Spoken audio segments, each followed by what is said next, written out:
Bismillah. Assalamualaikum warahmatullahi wabarakatuh. Bismillahirrahmanirrahim.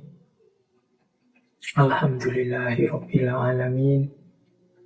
Assalatu wassalamu ala asyrafil anbiya'i wal mursalin sayyidina wa maulana Muhammadin wa ala alihi wa ashabihi wa man tabi'ahum bi ihsanin ila yaumiddin. Bismillah, mari teman-teman kita lanjutkan ngaji filsafat kita.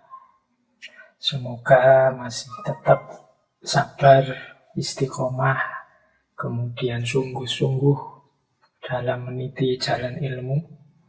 Sering saya sampaikan di berbagai sesi, kuncinya orang belajar itu 3. Yang pertama jihad, yang kedua ijtihad, dan yang ketiga mujahadah. Jihad itu perjuangan fisik, jadi kita memerah tenaga, kita memerah daya, menghabiskan waktu untuk mencari ilmu. Kalau ijtihad ini perjuangan intelektual, jadi akalnya diasah, nalarnya dipertajam untuk memahami. Ini ijtihad, untuk menemukan hal yang baru, untuk menemukan pemahaman-pemahaman baru.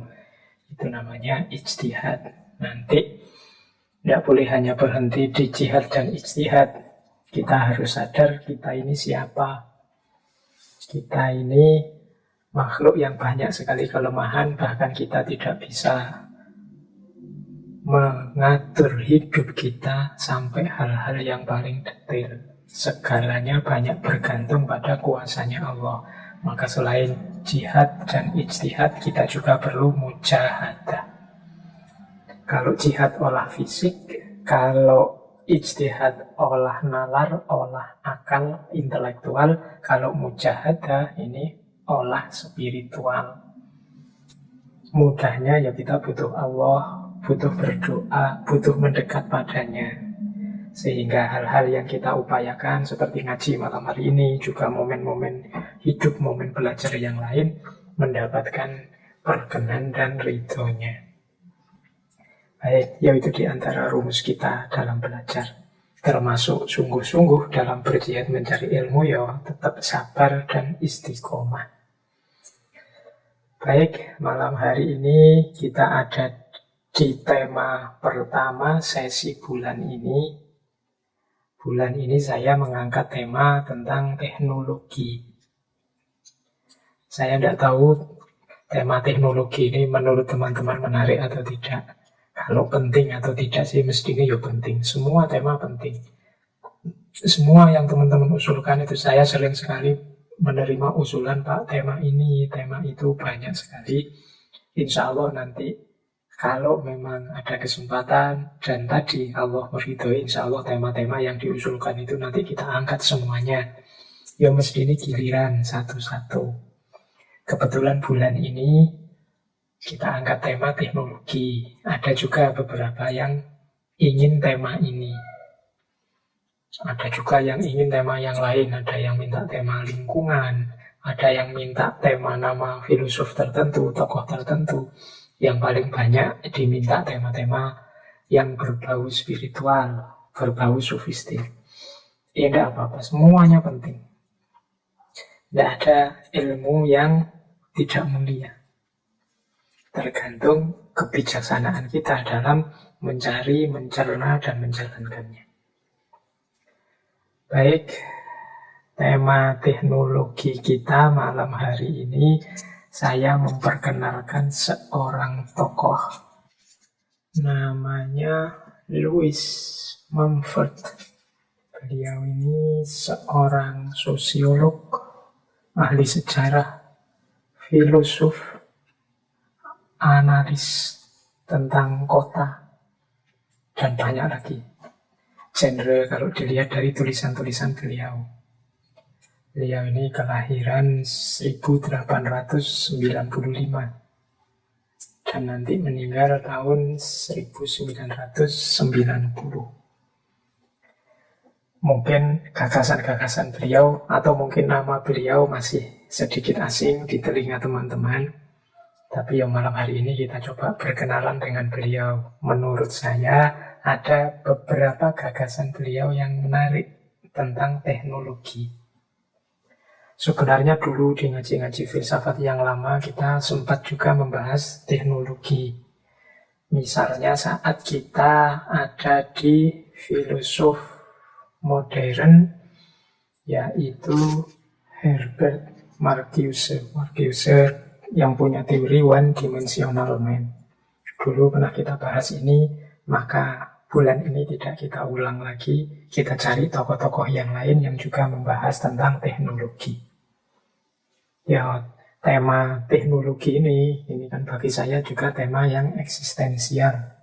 Karena eksistensi kita hari ini sebagai manusia banyak berkaitan dengan teknologi.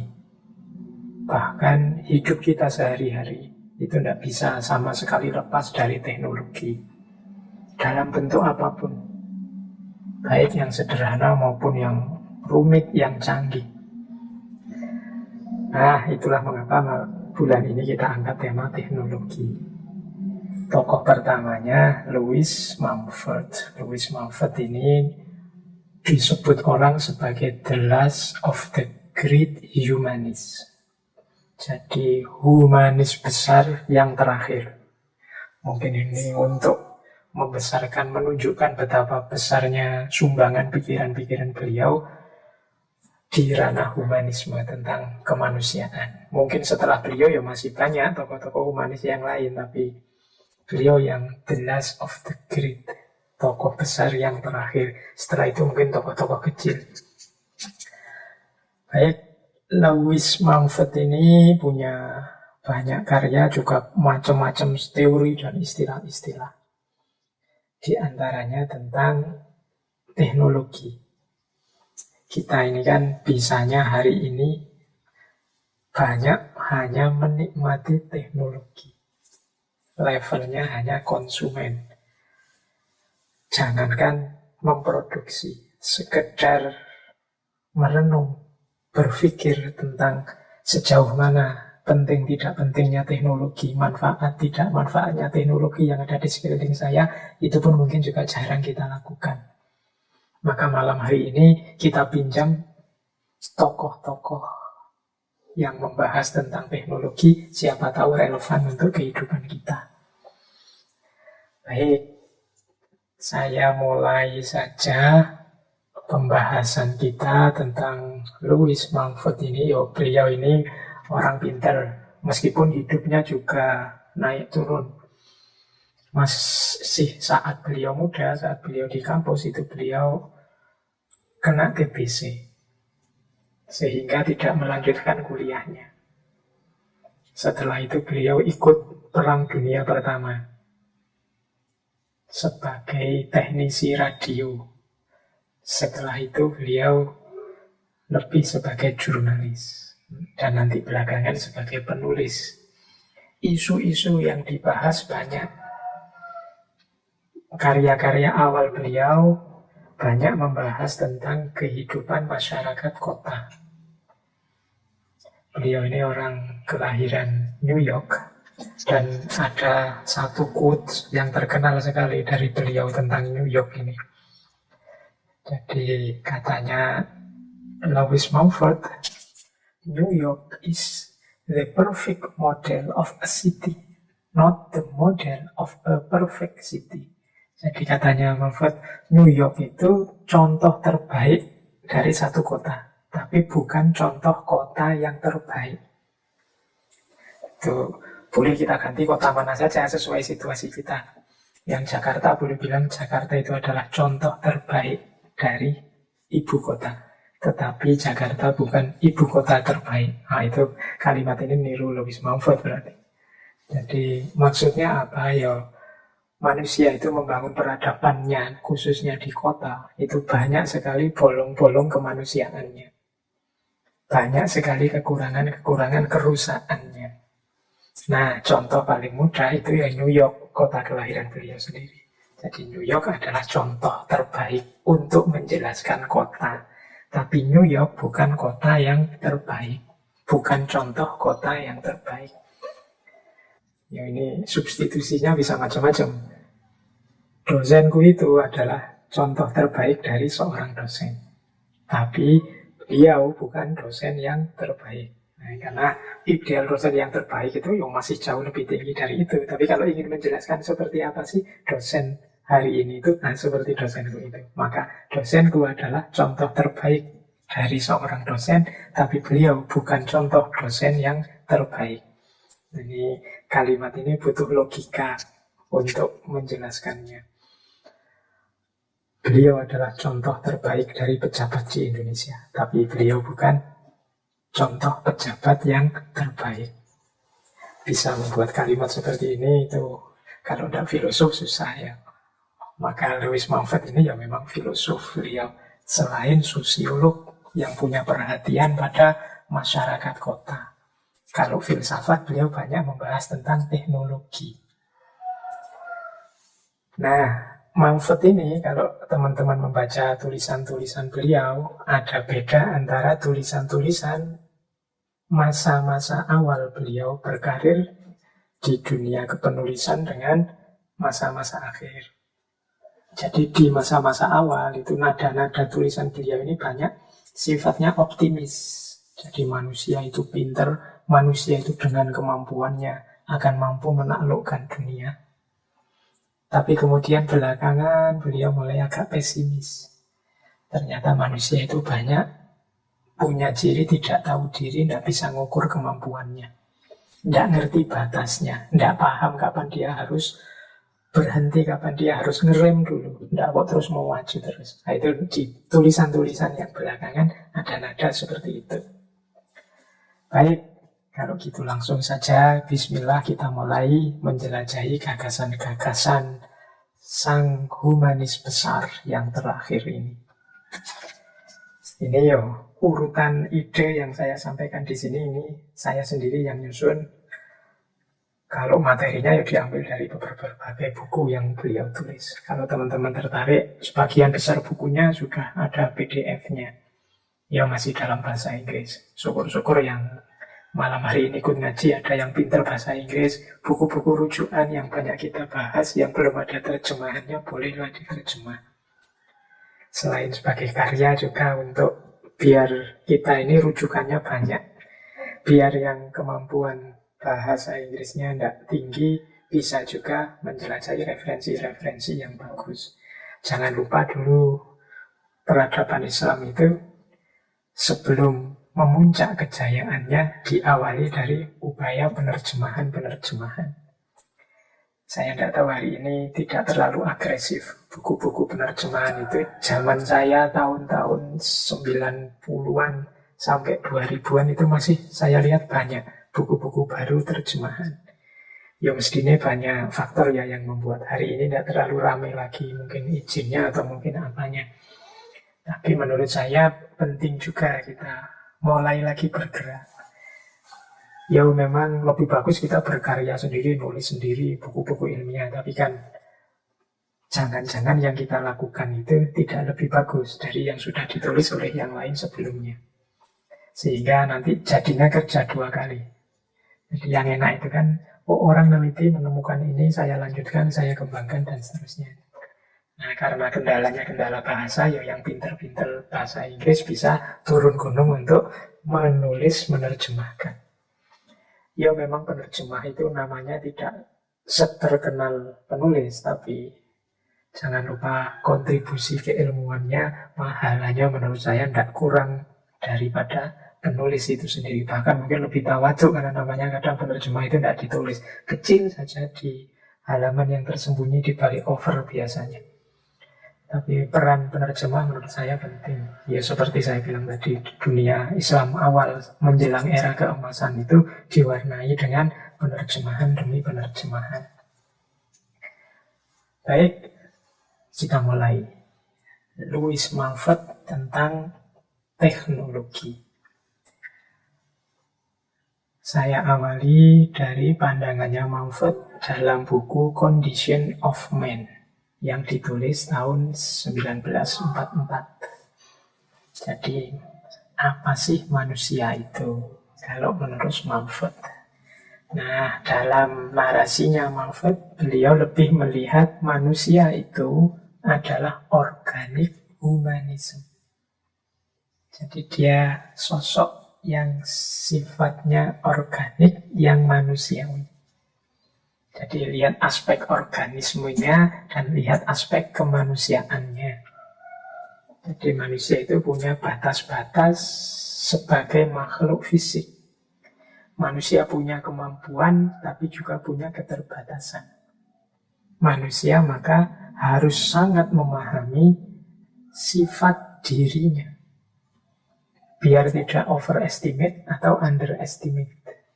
Jadi, ya memang di banyak penjelasan, di banyak keterangan, disebut-sebut manusia itu paling istimewa, manusia itu paling hebat, manusia itu masterpiece ya. Tapi juga harus kita ingat manusia itu bukan super power, bukan superhero yang nggak punya kelemahan. Dia juga ada kekurangan-kekurangannya.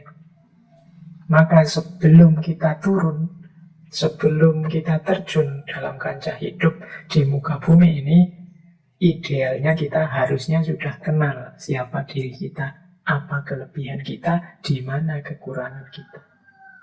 Sehingga nanti tindakan kita, kerja kita, karya kita itu terukur manfaat dan maslahatnya. Jadi ini menurut saya pintu masuk yang penting. Jadi sebelum membahas unsur-unsur dalam hidup manusia, kita pahami dulu manusia itu apa. Nah, kemudian dalam buku Condition of Man itu dijelaskan pula oleh Mumford bahwa manusia itu banyak bergantung pada lingkungan sekelilingnya. Termasuk alam yang ada di sekelilingnya. Misalnya kualitas air, ketersediaan materi untuk makan, untuk bertahan hidup, ketersediaan ruang yang nyaman, dan lain sebagainya.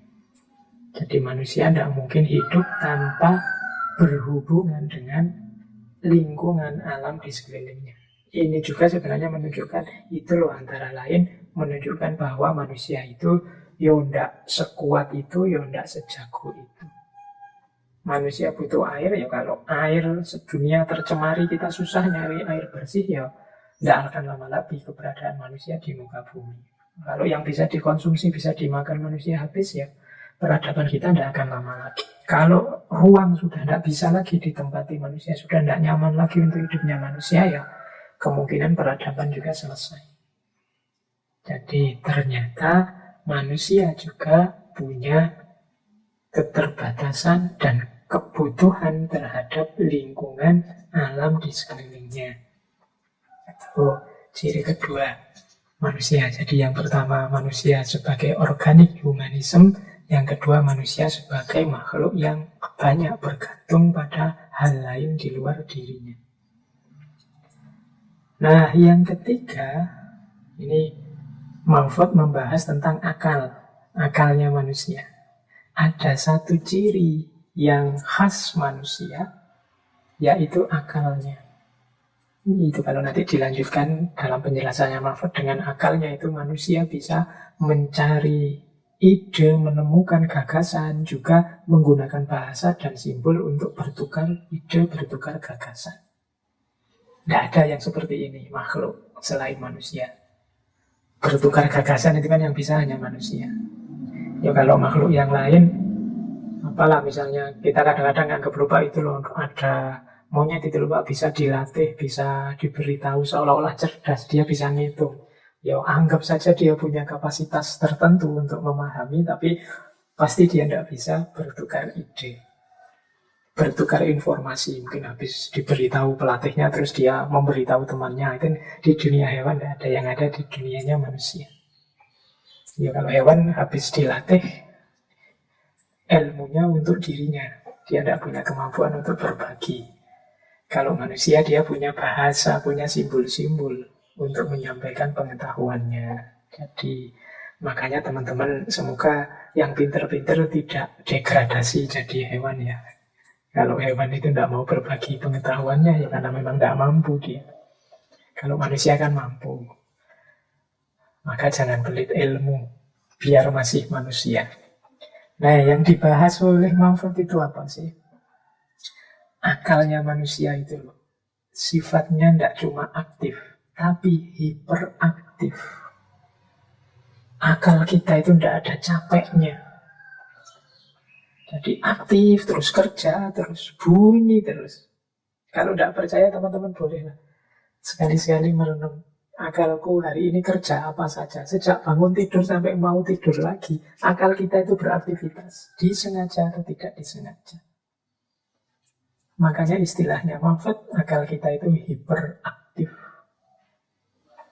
Nah, hiperaktifnya akal ini ada positifnya, ada negatifnya. Positifnya apa? Akal yang hiperaktif itu manusia mampu menaklukkan alam di sekelilingnya. Kalau bahasanya Al-Quran bisa taskhir. Jadi memanfaatkan yang di sekelilingnya untuk kepentingannya. Menaklukkan banyak ancaman alam. Ancaman dalam tanda petik ya, alam tidak mungkin mengancam. Manusianya saja yang merasa terancam.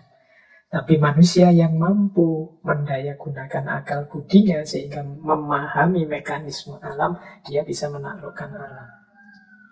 Ini kekuatan akalnya manusia yang hiperaktif. Jadi teman-teman tidak usah galau ya kalau merasa, Pak, saya itu jangan-jangan pikiran gue hiperaktif, Pak. Mikir saja, apa saja dipikir. Ya, tidak apa-apa. Pikirkan saja, apa saja yang memang muncul. Karena akal itu semakin dipakai dia semakin tajam. Hanya saja hati-hati, ada negatifnya. Negatifnya apa? Kalau kita menggunakan akal tanpa ukuran, tidak punya visi, tidak punya kerangka-kerangka makna. Tidak punya kerangka makna itu pokoknya mikir ngawur kayak apa saja ditabraki, tidak peduli, yang penting original, yang penting kreatif, yang penting itu tidak punya kerangka makna namanya. Bisa jadi hasilnya self-destruction. Self-destruction itu merusak diri sendiri, justru menghancurkan diri sendiri. Itu yang tadi saya bilang, harus punya rem. Kita berpikir sedalam mungkin, seluas mungkin, sepanjang mungkin, oke. Tapi jangan hanya dapat capeknya berpikir saja. Jangan hanya dapat bingungnya orang berpikir saja. Kita harus punya kerangka-kerangka berpikir. Kita harus punya arah, tujuan, target dalam kita berpikir. Nah, itu yang diingatkan oleh Manfred. Negatifnya akal yang hiperaktif itu self-destruction. Oke, jadi ini gerbangnya ini. Kita kenali dulu manusia dengan kemampuan bahasa simboliknya, dengan kemampuan berpikir yang sangat aktif, dengan kelebihan-kelebihan dan kekurangannya sebagai organic humanism. Ini bisa dicek di buku Condition of Man. Nah, kalau sudah manusia, sekarang kita bahas salah satu aspek dalam hidup manusia yang merupakan buahnya kerja akal tadi. Namanya apa? Teknologi. Teknologi itu berasal dari kata teknik. Teknik dalam bahasa Yunani tekne. Tekne itu artinya seni, keterampilan, ketangkasan. Jadi secara bahasa sebenarnya teknologi atau teknik itu ya hubungannya dengan keterampilan, ketangkasan, dan seni. Jadi mungkin hari ini kita mendefinisikan teknologi itu ya produk-produk mutakhir yang kita pakai untuk memudahkan hidup. Tapi memang awalnya istilah teknik itu untuk merujuk keterampilan, ketangkasan. Ya berarti sebenarnya ya nyambung saja keterampilan, ketangkasan yang membuahkan sesuatu yang memudahkan hidup kita. Itu teknologi. Nah, menurut Manfred, teknologi ini hasil dialektika antara dua hal, yaitu kondisi sosial masyarakat dan proses industri di tengah masyarakat, atau proses inovasi di tengah masyarakat. Jadi, teknologi ini lahir dari kondisi sosial yang disebut oleh Manfred nanti 4. Wishes, habit, ideas, dan goal.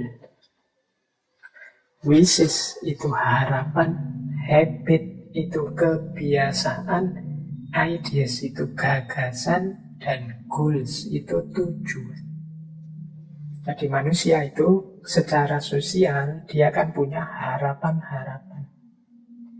Kemudian dalam hidupnya secara sosial dia punya kebiasaan-kebiasaan. Akalnya yang aktif melahirkan ide-ide. Dan kehidupan sosial mereka juga ada tujuan-tujuan. Nah, teknik ini lahir karena 4 hal itu.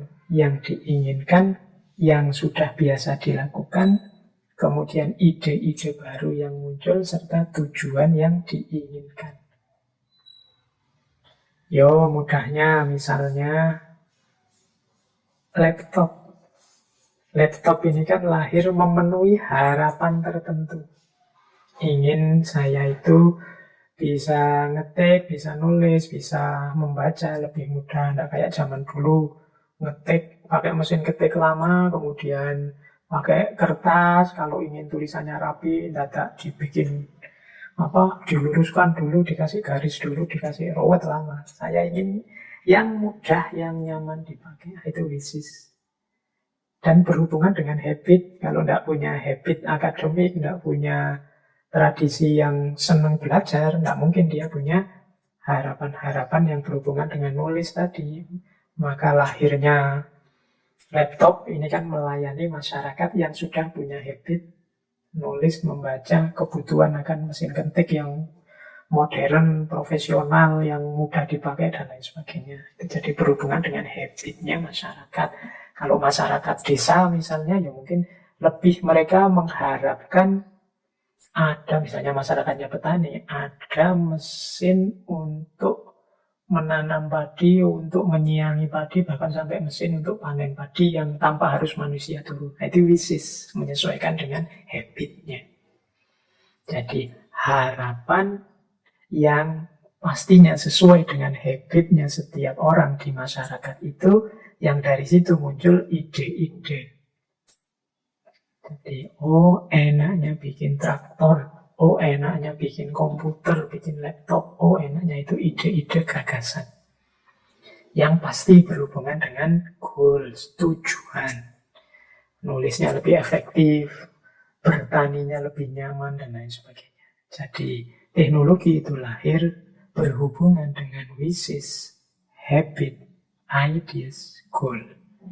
Kalau teman-teman menganalisis satu produk teknologi, boleh pakai 4 variabel ini. Mengapa produk pemutih kulit ini lahir? Wishes-nya apa? Harapannya apa? Habitnya apa? Ideasnya apa? Goal-nya apa? Jadi dia ini ditarget misalnya obat pemutih tadi untuk kelompok masyarakat yang mana? Dengan habit apa? Kelebihannya pemutih ini apa? Itu kan muncul dari ideas dan tujuannya apa? Ini bisa memutihkan dalam waktu setengah jam misalnya. Nah itu wishes, habit, ideas, dan goal. Disinilah lahir teknologi. Meski begitu, katanya Manfred, ternyata ada juga peradaban, ada juga masyarakat yang menikmati produk-produk teknologi tanpa dipengaruhi oleh metode dan tujuan dari adanya teknik. Berarti apa? Ada masyarakat yang levelnya konsumen. Berarti konsumen itu ideasnya tidak muncul. Jadi ketika ideasnya tidak muncul, ya dia tinggal pakai. Kalau ada wishes, ada habit, ada ideas, ada goals, itu produk teknologinya mesti nyambung. Karena berawal dari kebutuhan masyarakatnya. Tapi masyarakat yang hanya konsumtif, ini harus dilihat dulu, tidak mesti nyambung juga. Kadang-kadang tidak butuh, tapi dirayu, tapi dikasih iklan, tapi didekati biar jadi butuh. Beda dengan yang tadi memang dari masyarakat situ keinginan, ide-ide untuk tujuan mereka. Sementara yang hanya konsumen, habitnya tidak cocok, wishisnya mungkin tidak terlalu paham ini tujuannya apa, manfaat dan mudorotnya apa, itu tidak jelas juga. Ideas pasti bukan dari mereka, dan goalsnya juga masih meraba-raba. Tapi karena mungkin tuntutan zaman, biar tidak dianggap kuper, tidak dianggap kurang gaul, tidak dianggap, terus produk ini masuk dan teknologi ini dipakai tanpa metode dan tujuan masuk. Itu kalau dari kalimatnya Mumford ini nanti yang kadang-kadang jadi sumber permasalahan dalam dunia teknologi. Ya mirip kayak di daerah tertentu, misalnya masyarakatnya masih sangat pedalaman. Saya lupa itu ada yang pernah cerita begitu, listrik saja belum masuk. Tapi begitu mereka panen, uangnya banyak, belanjalah mereka barang-barang mewah. Beli kulkas lah, beli TV lah, beli. Tapi ya karena listriknya belum masuk, semua produk teknologi itu tidak kepakai akhirnya. Kulkasnya dipakai naruh pakaian. Nah itu karena mereka hanya konsumen, habit dan wishisnya tidak dari mereka. Kebiasaan hidupnya berbeda karena situasinya masih belum memungkinkan. Nah itu ada katanya Mumford peradaban kebudayaan yang sifatnya seperti itu. Nah ini sebenarnya kita tidak harus nengok kemana-mana. Coba teman-teman ditengok dirinya sendiri ke dalam. Ada tidak kira-kira produk-produk teknologi yang ini tidak cocok dengan habit kita? Habis beli kita bingung buat apa. Pas lihat iklan kelihatannya menarik. Begitu dibeli, menariknya hilang. Mungkin barangnya terus kita sisihkan saja, entah di gudang, entah di pojok yang mana sudah jarang disentuh. Karena habit kita ternyata tidak bersentuhan dengan itu. Kemarin kita hanya mungkin kena promosi saja.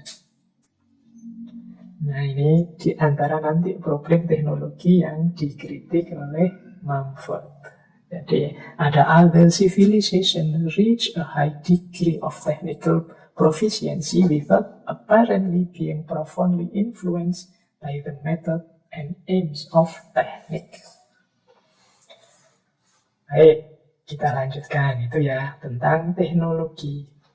Nah, sekarang jenisnya. Mumford membedakan dua teknologi itu. Ada tools, ada machines. Nanti kalau dalam uraiannya Mumford itu kelihatan dia lebih suka yang tools daripada yang machines. Kalau tools itu alat, dia membantu kebutuhan manusia dan dia hakikatnya adalah perluasan dari organisme manusia itu sendiri. Mudahnya tools itu, teman-teman sebut saja misalnya palu, gergaji, itu contoh mudah ya. Itu kan tools, alat-alat. Itu kan perluasan dari organisme manusia. Kalau harus menancapkan paku di tembok apa di kayu, tidak ada alat, kita tidak bisa. Maka lahirlah kita bikin hammer, kita bikin palu untuk maku. Nah itu dia alat. Jadi dia perluasan dari organisme manusia. Sifatnya alat itu dia tidak berdiri sendiri. Kalau tidak ada manusianya, ya dia tidak ada gunanya. Maka dia tidak berdiri sendiri. Kemudian biasanya tools itu selalu selaras dengan lingkungannya. Ya karena memang dia diciptakan hanya untuk menutupi kekurangan manusia. Jadi dia cocok, pasti dibutuhkan. Dan yang ketiga, tools itu membuat manusia mengenali batas kemampuannya. Oh iya ya, ternyata saya itu lemah, tidak kuat kalau harus nancepin paku sendiri. Ternyata saya tidak bisa ngambil air kok tidak tumpah, maka butuh timba. Ternyata saya tidak bisa motong lombok secara rapi, maka butuh pisau. Kalau dipotong-potong pakai tangan saja ya, nanti tangannya panas, potongannya juga tidak rapi mestinya. Ini manusia jadi sadar, oh, aku ini terbatas. Banyak yang aku tidak bisa. Jadi ini namanya alat.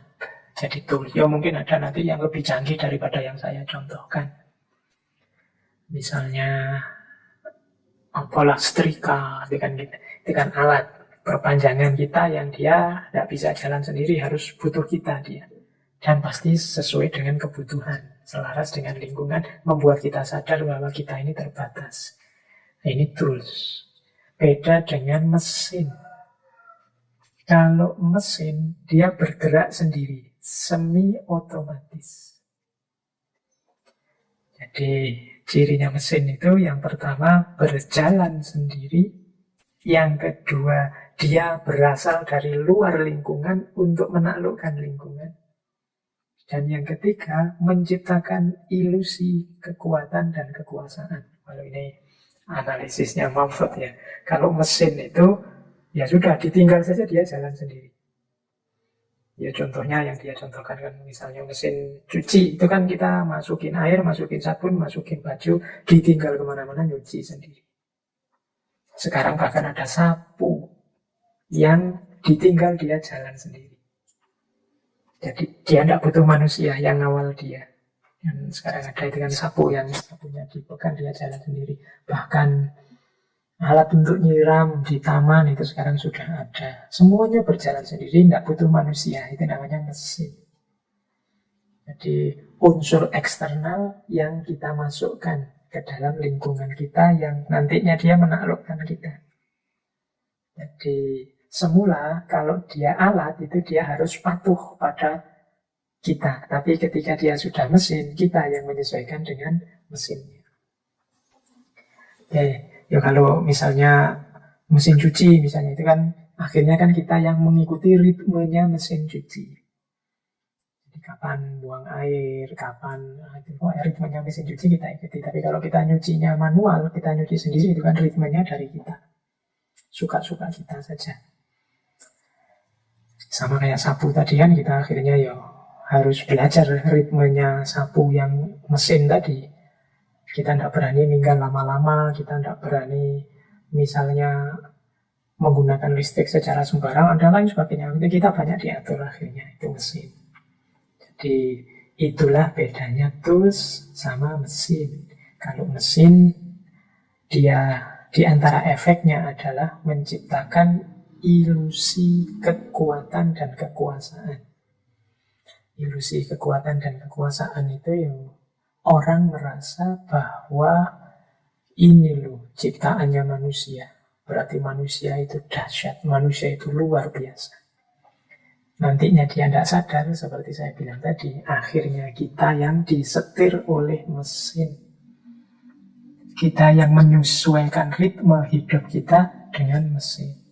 Ini nanti diantara kritiknya Mumford pada teknologi. Tapi sementara kita pahami dulu, semoga teman-teman sudah paham bedanya tools sama mesin. Kalau tools itu melengkapi apa yang kurang dari manusia. Tapi kalau mesin dia berjalan sendiri. Kalau tools membuat manusia sadar batasnya, kalau mesin tercipta di situ ilusi tentang kekuatan dan kekuasaan manusia. Kalau begitu kita tidak pakai mesin saja. Ada begitu, nanti kita lihat bagaimana tawarannya Mumford untuk hidup dengan teknologi tapi tidak terjebak, tidak tertipu. Nah, sejak masuknya mesin, ini katanya Mumford ya, sejak masuknya mesin, hidupnya manusia itu paradigmanya berubah. Apa perubahan hidup manusia sejak masuknya mesin? Ada yang disebut oleh Mumford pertama, manusia itu sejak mesin masuk, hubungannya dengan alam berubah. Berubahnya di mana? Dulu, sebelum manusia jaya dengan teknologi yang luar biasa kita rasakan hari ini, manusia itu di hadapan alam ada confirm and fear. Confirm and fear itu dia cocok menyesuaikan diri dengan alam dan takut. Takut merusak, takut menjarah, takut pokoknya melakukan yang merusak alam yang nanti efeknya pada dirinya sendiri. Tapi begitu teknologi berkembang secara luar biasa dalam peradaban manusia, yang tadi confirm and fear menjadi command and control, memerintah dan mengontrol. Nah, sekarang jadi kita yang menguasai alam dan merasa ya karena menguasai bisa melakukan apa saja pada alam. Tidak ada takut-takutnya lagi kita sama alam. Kita merasa sudah apa yang tidak bisa kita lakukan di hadapan alam. Kita sudah bisa terbang, kita sudah bisa nyebrang laut, kita sudah bisa nembus bumi, kita sudah bisa membelah gunung. Alam sudah tidak ada yang tidak bisa kita taklukkan. Nah, itu dengan teknologi kita. Nah, ini jadi ada paradigma yang berubah dari confirm and fear menjadi command and control. Ini mental ya. Lupa. Kita kan juga tetap masih kalah Pak dengan banjir, kita kalah dengan gempa. Coba perhatikan teman-teman, setiap kali ada banjir, ada gempa, mental kita yang muncul apa? Biasanya kan tetap mental command and control. Bagaimana kita bisa menguasai, biar kita bisa tidak kalah oleh gempa, bagaimana kita bisa mengontrol, biar nanti banjir ini bisa kita tanggulangi. Mentalnya tetap mental command and control. Jadi tetap alam tidak seperti semula di pikiran kita. Kalau dulu kita itu kan confirm and fear. Confirm and fear itu kita menghargai alam, kita menyesuaikan dengan ritme alam, dengan sunatullah dalam alam semesta. Dan juga takut ini kalau saya buang sampah sembarangan, nanti banjir ini, polahku jadinya alam banjir. Ini ada takutnya.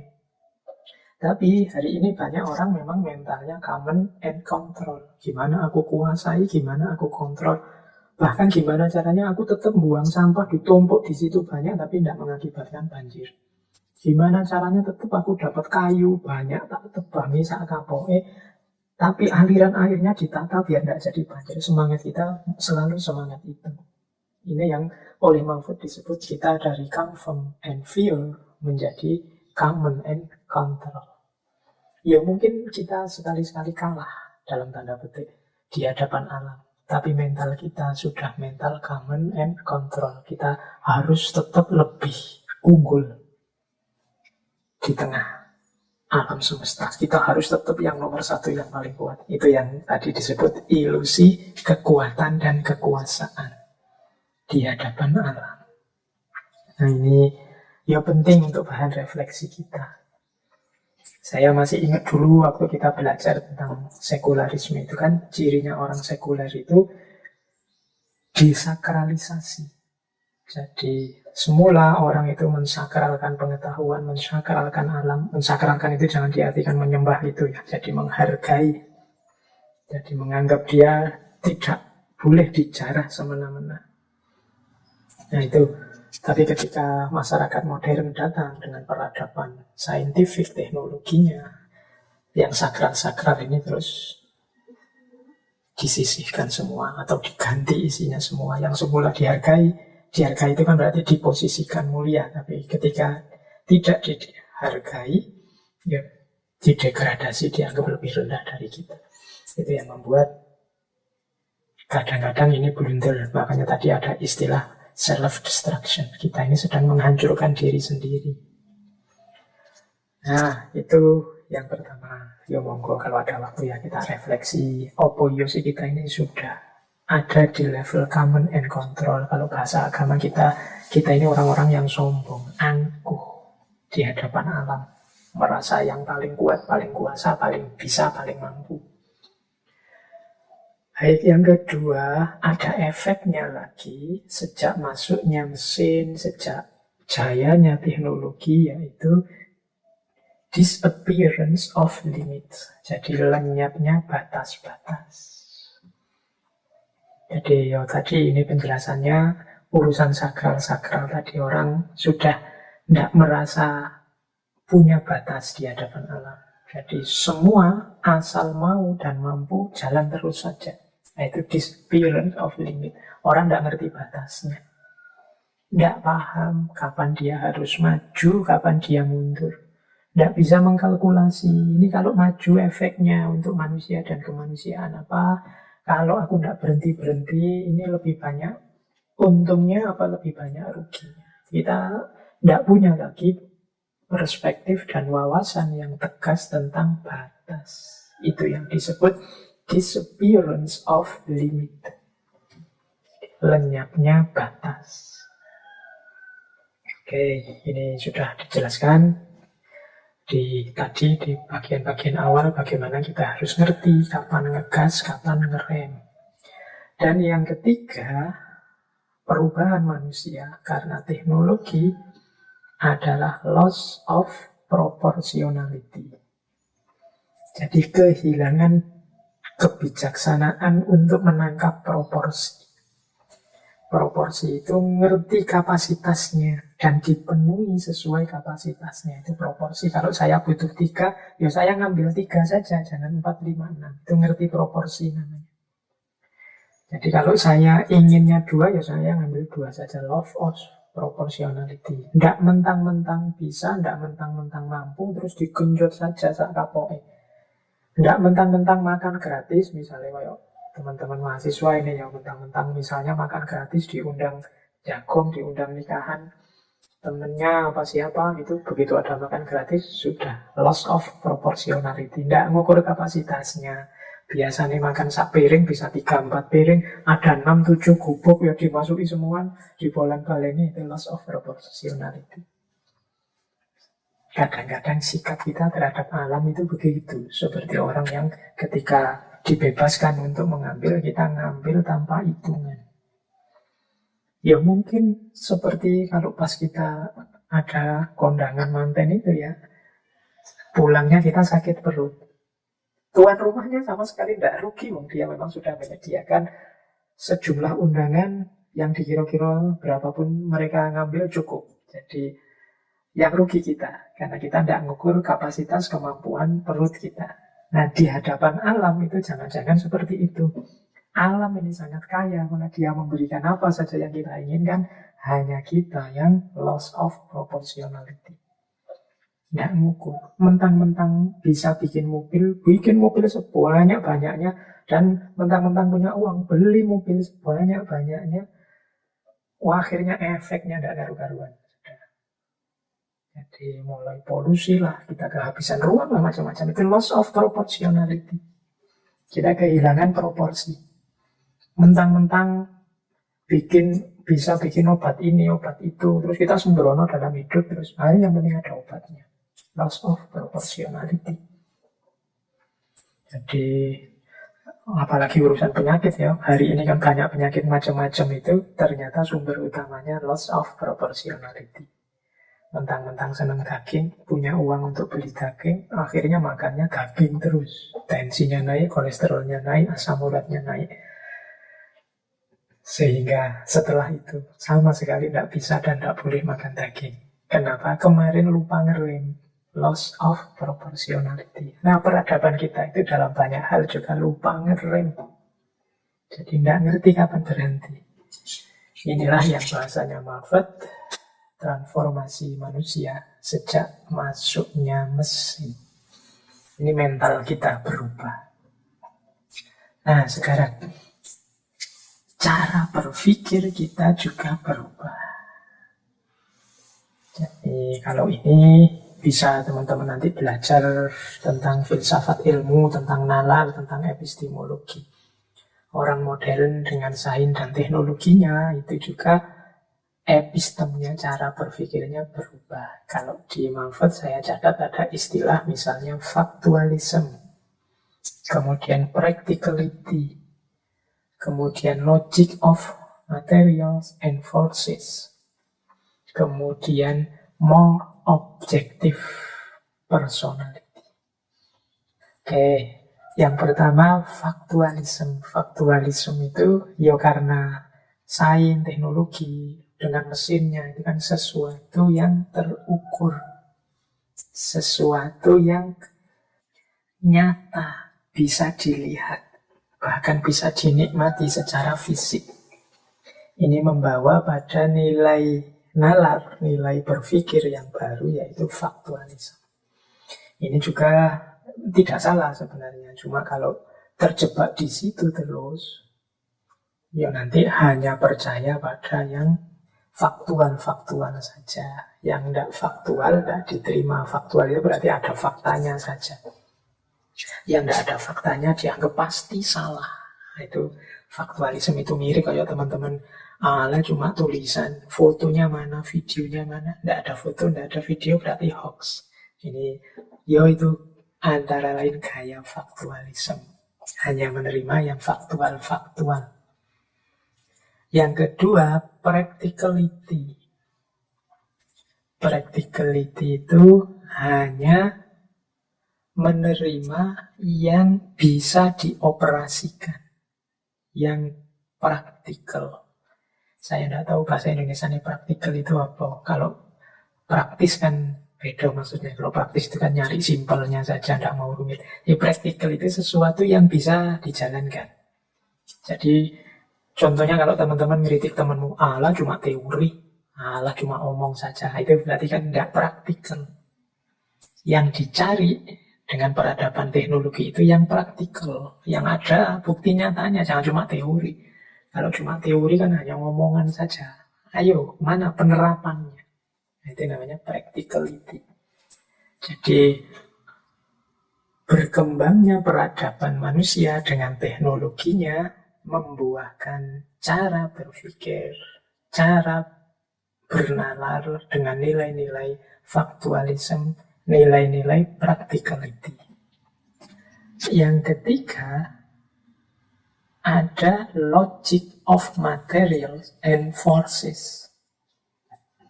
Ini standar berpikirnya, akhirnya hanya menerima yang material dan yang lebih kuat, lebih berdaya.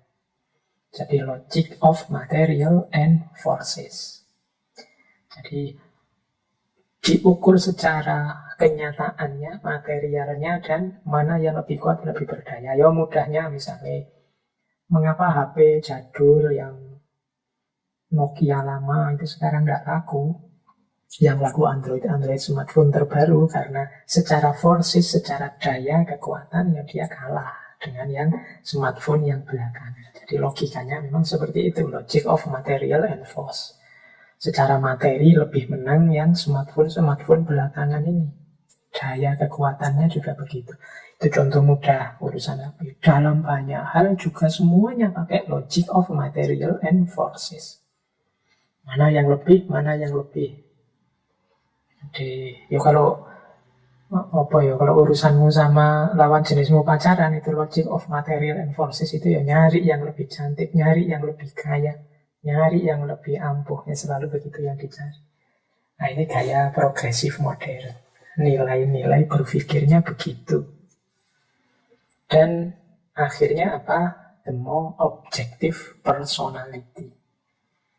Jadi terbentuklah sosok manusia yang lebih objektif. Jadi lebih objektif itu ya, mengapa disebut objektif? Ya karena dia menggunakan ukuran-ukuran objektif dalam berpikir. Ukuran objektif itu ya faktanya, praktikalnya, material and force-nya. Itu yang disebut the more objective personality. Jadi orangnya disebut objektif. Orang objektif itu kan orang yang kalau A ya dia bilang A, kalau B ya dia bilang B. Cuma dasarnya jelas, yaitu fakta, praktikal, dan logika material. Ini gaya berpikir akibat pengaruh teknologi. Teknologi kan juga begini cirinya. Dia faktual, dia praktikal, dia material and force, dan objektif. Ada ukuran-ukuran konkretnya. Tidak mungkin teknologi kok subjektif ini Pak. Ini mesin ini Pak, tergantung moodnya dia kadang gini, kadang gitu, Anda dianggap canggih. Mesin itu selalu dia canggih. Objektif, kalau dikasih daya sekian, dia akan melakukan ini. Kalau dipejet ini, dia akan keluar itu. Dan itu namanya objektif. Pasti begitu. Nah, ini cara berpikir seperti ini nanti di dunia filsafat ilmu kita sering menyebutnya yang sifatnya positivistik. Jadi hanya percaya yang masuk akal dan ada faktanya. Jadi sampai di sini kita paham ternyata mesin itu, teknologi itu tidak hanya membantu manusia, tidak hanya mendukung manusia, tetapi juga mengubah manusia. Boleh teman-teman merenung, boleh teman-teman introspeksi dulu ketika belum ada teknologi luar biasa seperti hari ini, apa yang terjadi. Ketika belum ada smartphone, ketika belum ada internet, ketika belum ada, nah itu tipe manusianya seperti apa. Sementara sekarang ketika perkembangan luar biasa, apa yang berubah dari manusia? Itu menarik kalau ada teman-teman ingin meneliti atau mungkin dibuat komparasi, misalnya daerah-daerah yang minim sekali tersentuh teknologi dengan daerah-daerah yang banyak berhubungan dengan teknologi, bahkan tidak bisa lepas dengan teknologi. Itu kira-kira mentalitas orangnya seperti apa. Kalau di Indonesia kan masih banyak itu kan suku-suku tertentu, budaya-budaya tertentu yang masih belum secara masif tersentuh oleh teknologi. Loh kalau gitu teknologi itu jelek, Pak. Tidak ada yang bilang teknologi itu jelek. Cuma tadi manusianya, sejauh mana dia mengelola hiperaktivitas akalnya, sejauh mana dia ngerti kapan dia harus berhenti, kapan dia harus lanjut. Ya, Mumford ini dia muncul di era tahun di awal abad 19. Jadi mungkin beliau belum menyaksikan seperti hari ini. Hari ini perkembangan teknologi sudah tidak bisa dihitung lagi. Kita kemarin-kemarin kan sudah revolusi industri 4.0. Sebentar lagi revolusi industri 5.0. Kalau 5.0 ini kabarnya kembali lagi pada kesadaran kemanusiaan. Tidak sekedar menggenjot kapasitas tekniknya, tapi juga fokus pada kemanusiaan dan pemberdayaan manusia melalui teknologi. Itu cirinya 4.0, 4.0. Kalau yang 5.0, kalau yang 4.0 itu kan Internet of Things itu. Jadi bagaimana sekarang semuanya sudah berjalan otomatis dengan memanfaatkan internet, dengan memanfaatkan teknologi internet yang berkembang luar biasa 4.0. Internetnya sendiri dengan komputasi datanya itu kan sudah berkembang di 3.0. 2.0-nya listrik, 1.0-nya mesin uang. 1.0 itu abad 18 awal, nanti 4.0 awal abad 19, 2.0 awal abad 19, 3.0 pertengahan akhir abad 19, 4.0 kemarin-kemarin, 5.0 yang akan datang. Ini ya konsep-konsep tentang revolusi industri manusia. Kapan-kapan kita membahas ini ya, menarik perkembangan peradaban manusia dari sisi teknologi. Kita lanjutkan. Ini Mumford ini berarti mungkin era-era 2.0 awal abad 19. Baik, tapi bukan berarti tadi ya gagasan-gagasannya ternyata ya sedikit banyak masih relevan saja dengan kehidupan kita hari ini. Karena dia tidak membicarakan konten teknik atau teknologinya, tapi efeknya. Jadi hubungannya dengan manusia dan kemanusiaannya. Nah, kita lanjut. Nanti Mumford juga membahas situasi jadi lebih rumit ketika kecanggihan akal yang melahirkan teknologi dalam bentuk mesin ketemu dengan ambisi manusia lewat jalur ekonomi yang namanya kapitalisme.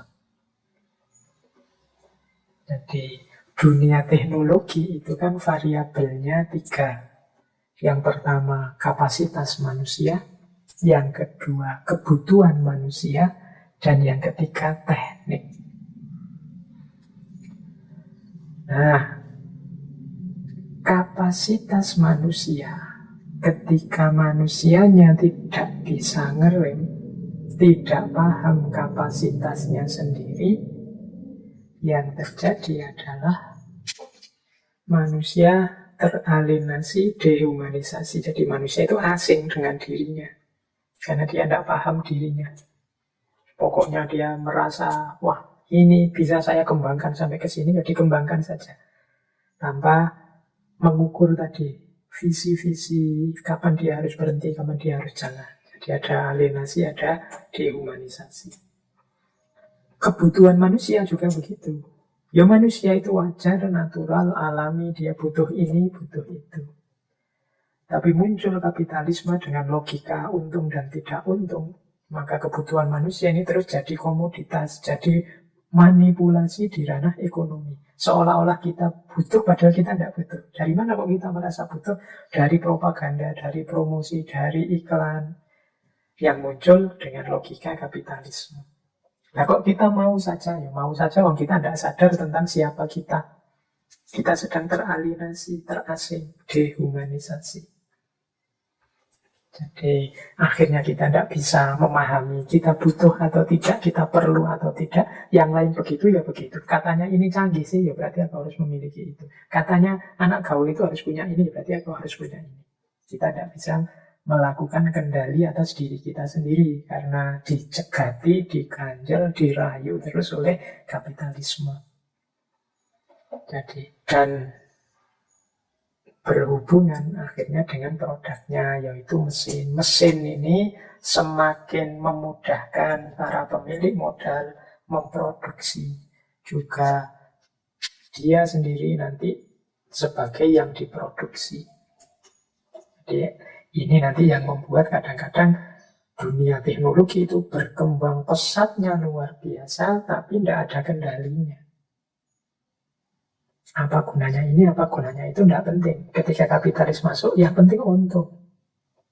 Yuk bikin konten ini, yang penting untung. Yuk bikin program ini, yuk bikin aplikasi itu, yang penting untung. Gunanya untuk kita apa? Kita tidak bisa membaca, karena kita teralienasi dari diri kita sendiri. Disitulah nanti ada pertemuan antara manusia, mesin, dan kapitalisme. Lagi-lagi ya tetap yang jatuh manusia dengan kemanusiaannya. Sains dan teknologi semakin berkembang, ketemu dengan kapitalisme, maka yang menonjol adalah mana untung dan rugi secara ekonomi, bukan untung dan rugi secara kemanusiaan. Mana yang lebih banyak menghasilkan uang, mana yang lebih banyak memberikan keuntungan di bidang ekonomi, bukan mana yang lebih manfaat, mana yang lebih dibutuhkan oleh manusia demi kemanusiaannya. Sampai di titik ini situasinya tambah ruwet. Jadi kita akhirnya benar-benar lenyap kesadaran kemanusiaan kita. Kita tidak ngerti ini cocok apa enggak untuk diriku. Jadi saya ada teman itu yang setiap kali ada versi terbaru dari smartphone tertentu, padahal tahun lalu dia sudah beli itu. Yang baru dia beli dijual, dia beli lagi yang versi terbaru. Nanti muncul lagi dia, tiap tahun dia ganti HP. Mengejar perkembangan teknologi smartphone terbaru. Itu ditelan, dalam bahasanya teorinya manfaat ini berarti ditelan oleh kapitalisme. Kebutuhan para pemilik modal untuk mengeruk keuntungan sebesar-besarnya, mumpung manusianya belum mampu memahami situasi real dirinya. Karena dia sedang teralienasi, dia sedang mengalami dehumanisasi. Baik, saya lanjutkan. Oke. Nah, ini kita mulai beberapa isu, istilah-istilah dalam ranah teknologi yang diangkat oleh Louis Mumford. Dalam bukunya Mumford yang judulnya The Myth of Machine ada istilah megateknik. Megateknik itu teknologi modern yang luar biasa, yang cirinya adalah constant, unrestricted expansion, production, and replacement. Nah, ini namanya megateknik. Jadi kalau ada produk teknologi yang cirinya konstan, dia muncul terus. Tahun ini ada versi sekian-sekian, tahun depan ada versi sekian-sekian. Ya tidak cuma HP, mungkin TV. Ini TV ini, tahun depan TV ini dengan spek lebih tinggi sedikit ininya, tahun depan lebih tinggi lagi sedikit ininya. Konstan dan unrestricted expansion. Tambah luas lagi, unrestricted expansion. Dan production and replacement. Selalu diproduksi and replacement. Produksi yang baru menggantikan produk yang lama. Begitu yang baru muncul, yang lama sudah kehilangan value. Itu dalam bahasa Mumford, dia enggan memproduksi yang lasting quality product, yang sekalian berkualitas, bermutu sampai ke depannya, yang tahan lama, yang tidak harus ganti-ganti. Nah, justru di antara strategi untuk dia bisa konstan itu ya tadi, unrestricted expansion, production, and replacement. Jadi setiap tahun ada saja yang terbaru, ada saja yang terbaru. Kita dipaksa berkejar-kejaran terus. Tahun ini perasaan saya beli laptop itu yang terbaru, yang paling canggih. Begitu tahun depan ternyata sudah kadaluarsa, ada 3-4 edisi yang lebih canggih daripada yang tahun ini saya beli. Nah, ini namanya megateknik. Jadi constant, unrestricted expansion, production, and replacement. Jadi tidak onontek, terus selalu ada versi barunya. Itu kalimatnya dari Mumford. Kuncinya pada iklan. Tanpa daya tarik iklan, produksi akan menurun dan surut sampai permintaan penggantian di level normal.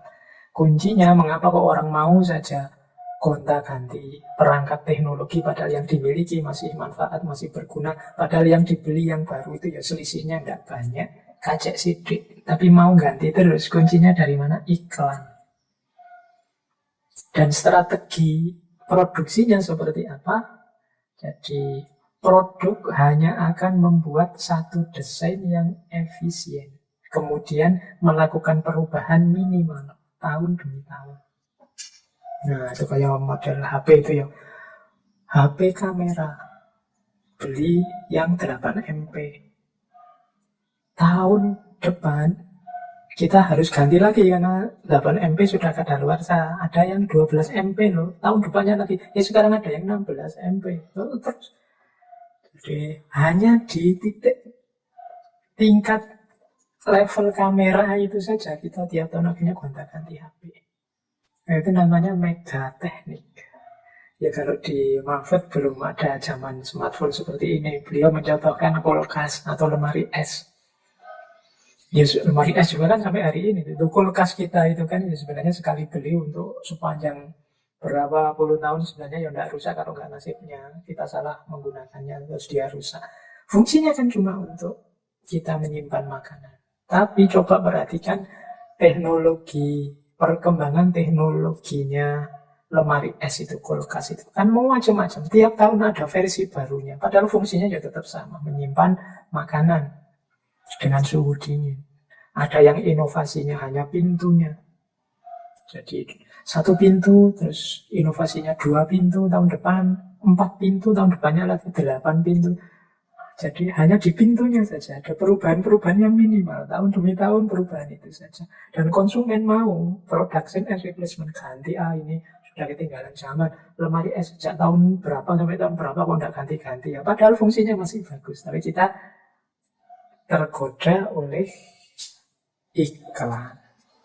Tanpa daya tarik iklan, produksi akan menurun dan surut sampai permintaan penggantian di level normal. Kalau tidak ada iklan-iklan itu, ya kita ini normal-normal saja untuk penggantian produk-produk teknologi kita. Kalau nggak rusak ya nggak ganti. Rusak pun kalau masih bisa diservis ya nggak masalah. Zaman dulu itu ya bapak saya, simbah saya itu ya radio apa tape recorder itu ya bisa sejak muda sampai beliau tua ya itu saja. Karena masih bisa disetel. Yang dinikmati fungsinya. Bandingkan dengan kita hari ini. HP kita bisa tiap tahun ganti. Kita tidak menikmati fungsinya. Kita hanya mengejar iklan tadi. Padahal perubahan tiap tahun itu minimal saja. Tapi kita minta diganti. Nah, fenomena semacam ini namanya megateknik. Di megateknik itu situasi teknologi modern yang cirinya konstan, tidak terbatas. Production and replacement, diproduksi diganti terus, begitu tidak ada habisnya. Itulah namanya megateknik. Saya lanjutkan. Nah, terus ada bioteknik. Bioteknik ini berbeda. Kalau megateknik tadi dibahas dengan konotasi agak sinis, agak kritis dari Mumford. Kalau bioteknik ini sebenarnya usulan dari Mumford bahwa manusia itu tidak akan bisa dibendung perkembangan teknologinya karena memang akalnya hiperaktif. Tapi harusnya perkembangan teknologi itu memperhatikan namanya bioviability. Bioviability itu ketersediaan bahannya di alam. Jadi alam dengan kompleksitasnya bisa tidak tetap lestari, terjaga, dan mampu mendukung pengembangan teknologinya. Jadi karena apa? Banyak pengembangan teknologi yang tidak memperhatikan bioviability. Teknologi canggih lumayan luar biasa membantu kehidupan manusia, tapi dalam produksinya ternyata menghasilkan sampah yang tidak tertanggulangi, menghasilkan air yang beracun, kita kehilangan ruang terbuka yang sehat, udara semakin tidak nyaman untuk manusia. Nah, ini berarti apa? Perkembangan teknologi melupakan bioviability. Nah, bioteknik itu apa? Bioteknik itu ketika teknologi berkembang tapi bioviability diperhatikan. Kalau hari ini mungkin adalah ujian-ujian mirip kayak AMDAL itu. Ini kan memperhatikan bioviability. Jangan sampai mengejar ambisi manusia. Manusia yang ingin lebih mudah dalam bidang tertentu, lebih nyaman dalam hal tertentu, tapi akhirnya mengorbankan hal-hal vital dalam hidupnya. Hal-hal vital itu air, udara, itu kan hal-hal vital. Kalau tidak ada itu manusia bisa musnah. Jadi teknologi yang peduli dengan situasi alam di sekelilingnya. Inilah namanya bioteknik. Tidak sekedar megateknik, tapi juga bioteknik. Bioteknik itu ketika teknologi kita kembangkan dengan memperhatikan bioviability. Apa sih isinya kesadaran bioteknik itu? Cirinya ada 5. Yang pertama, bagi teman-teman yang concern dengan dunia pengembangan teknologi, jangan lupa berpikirnya teknologi jangan sampai for its own sake. Jangan sampai teknologi untuk teknologi, Pak. Urusan dengan manusia urusan lain, urusan yang berbeda, tidak usah dilihat-lihat itu. Ini murni akademik loh, Pak. Ini murni ilmiah loh, Pak. Tidak, jangan for its own sake. Nanti urusan limbah, urusan pencemaran lingkungan kita atasi tersendiri lah, Pak. Ini yang penting teknologinya kita kembangkan dulu. Nah, itu namanya kita hanya mikir egois untuk pengembangan teknologi saja for its own sake. Coba dianalisis lebih panjang, lebih luas, manfaat mudaratnya. Toh betapapun teknologi itu kan perangkat yang kita ciptakan untuk memudahkan hidup. Jangan sampai berbalik nanti jadi perangkat untuk memusnahkan manusia sendiri. Jadi jangan pernah hanya melihat satu aspek. Lihat pula banyak aspek yang lain yang berkait dengan teknologi. Jadi ciri pertamanya, jangan for its own sake. Yang kedua, jangan mengabaikan livability. Jadi dunia yang kita tinggali ini tetap harus mendukung hidup kita dan nyaman untuk kita tinggali. Kalau teknologi kita menghancurkan air, menghancurkan tanah, menghancurkan udara, maka teknologi berarti jadi faktor yang meruntuhkan bumi sebagai tempat yang livable, yang bisa ditinggali. Kemarin-kemarin ini kan banyak sudah wacana-wacana diskusi gimana kalau manusia pindah saja ke Mars. Itu kan menunjukkan bumi ini sudah mulai tidak nyaman untuk ditinggali. Mungkin tidak muatkah, mungkin udaranya sudah mulai tercemar, mungkin cuaca suhunya sudah mulai kacau, rusak. Karena pengembangan teknologi yang kita lakukan selama ini mungkin tidak memperhatikan livability. Jadi kesediaan untuk kehidupan. Dia teknologi mungkin butuh air, teknologi butuh ruang, teknologi butuh udara, butuh tanah, ya, tapi jangan dirusak. Jadi hanya untuk satu ranah hidup namanya teknologi. Terus jangan sekedar mengejar power. Ini mungkin ada yang punya pandangan, ini cuma uji coba kok Pak, cuma menunjukkan betapa dahsyatnya manusia, cuma ngecek betapa luar biasanya. Nah, ini berarti sekedar ngejar power. Ini hanya uji coba kok Pak, ini hanya ngetes saja sejauh mana ini bisa dikembangkan dan seterusnya. Itu berarti sekedar mengejar power. Hati-hati, jangan sampai blunder. Inginnya power malah blunder. Inginnya kita jadi berkah bagi alam semesta malah jadi musibah. Kemudian jangan lupa juga dalam bioteknik fokus kepada hubungan ideal antara sumber daya dan kebutuhan. Jadi ya sudahlah, manusia menggunakan teknologi itu kan dalam rangka memenuhi kebutuhannya. Maka pinter-pinterlah kita membaca, memahami kebutuhan kita dan juga ketersediaan sumber dayanya.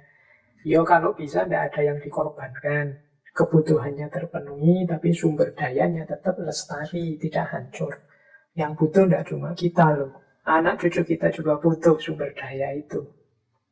Mungkin kita masih merasa nyaman, tapi kalau kita hancurkan sekarang, anak cucu kita yang merasakan kehancurannya. Livability tadi tidak kita rasakan, tapi anak cucu kita akan sangat berat menanggung. Maka tetap perhatikan hubungan ideal antara sumber daya dan kebutuhan. Yang kelima, kalau ini istilahnya manfaat mencapai plenitude. Plenitude itu kelimpahan. Apa ya, mungkin kalau dalam agama itu ada istilah barokah.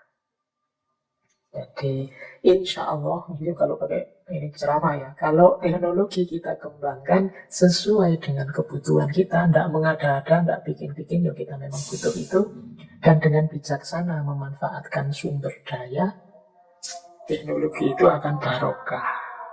Plenitude, kelimpahan.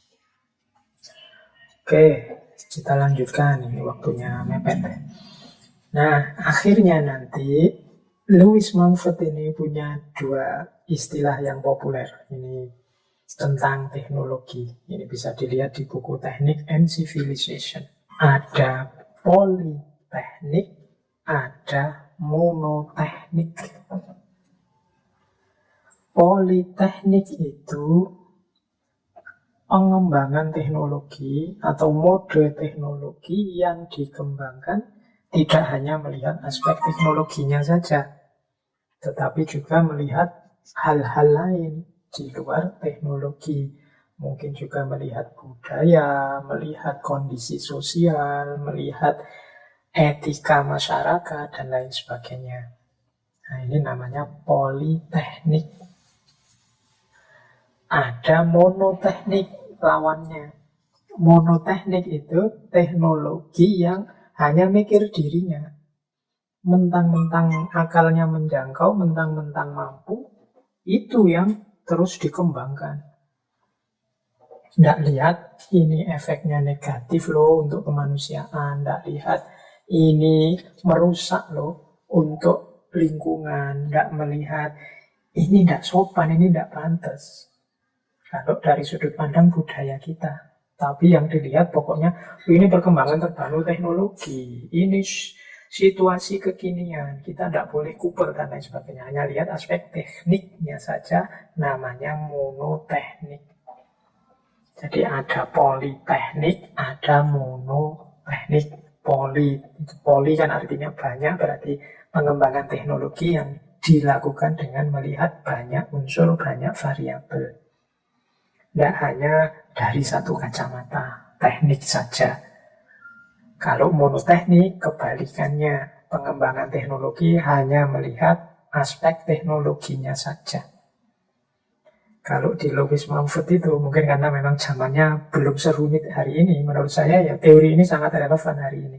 Tapi ilustrasinya Mumford sesuai zaman itu, dia melihat teknologi jaringan transportasi. Khususnya untuk mobil.